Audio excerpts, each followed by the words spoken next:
is not WACE. It is always WACE.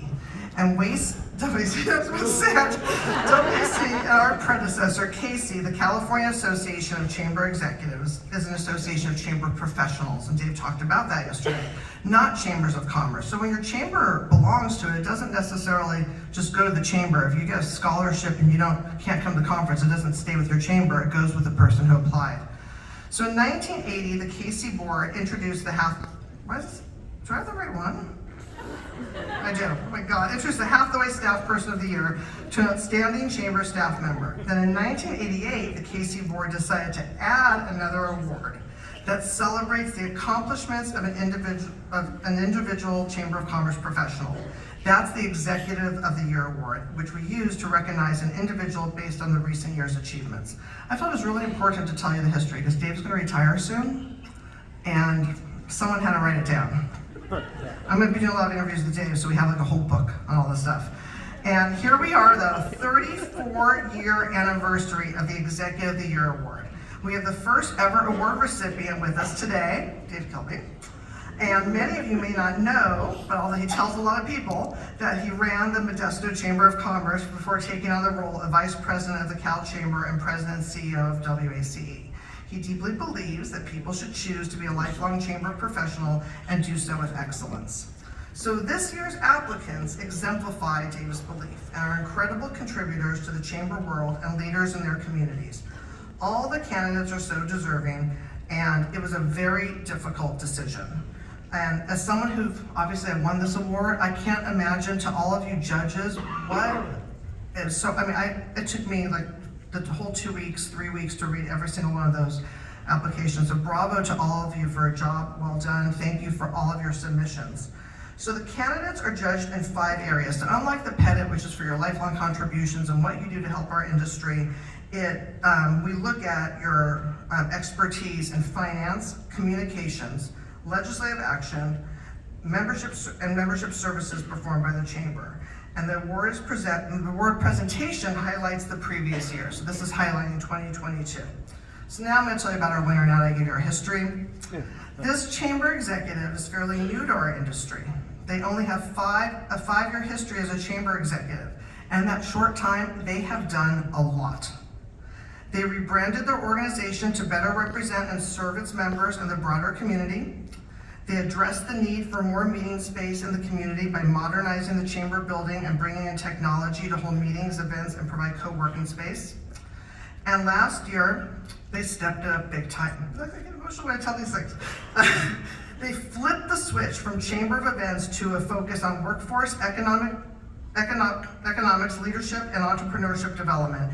And I can't wait to start stealing some of their ideas because that's the best thing about this conference. I've already made notes.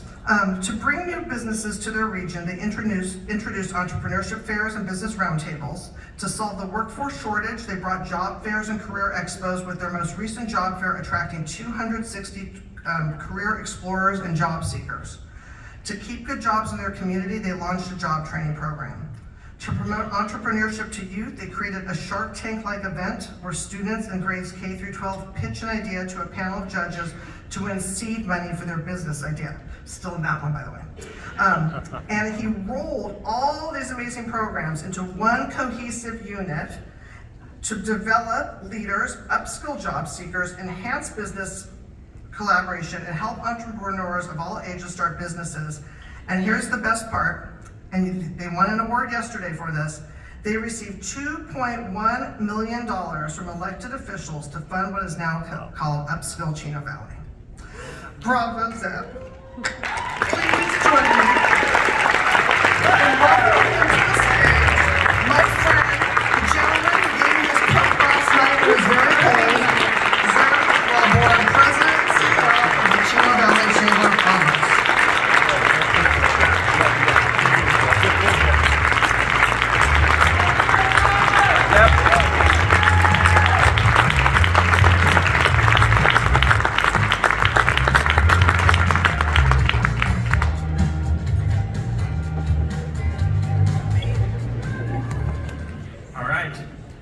This is going to be tough. My team,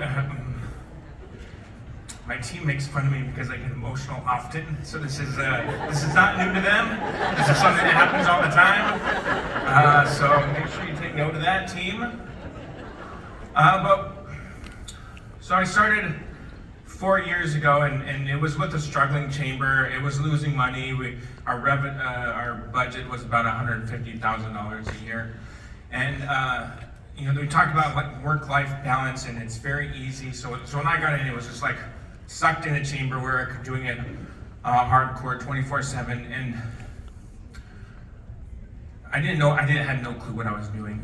But I went in and I did it, and then when it came to the time to come to Academy, it was something that I really wanted to do, but we just didn't have the budget to do it. And I remember I kind of emailed Dave and said, hey, I can't afford to go. I missed the early bird special, so I said, Dave, I can miss the early bird special, but I really want to go to Academy. Can I get that discount? He's like, nope, sorry, you missed the deadline.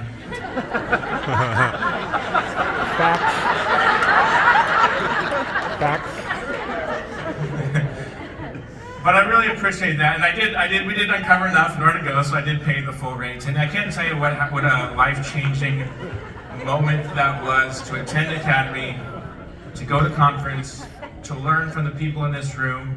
And I've said it multiple times. I've talked to my team about it before when I come here. The value is in the people in this room, because every single person in here is doing amazing stuff for their communities.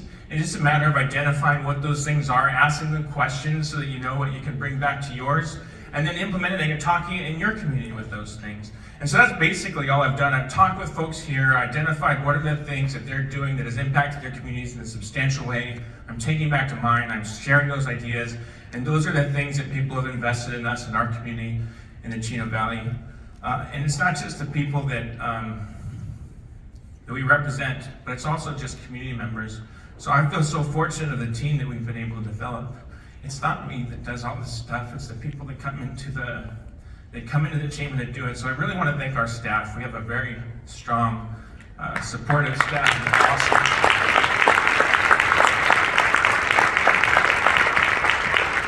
I want to thank all the folks that I called when I was picking their brains about the stuff that they're doing, and they happen to be all in these folks that have been getting these, and so this is a very supportive group. I love the fact that I get to be a part of it, so thank you very much.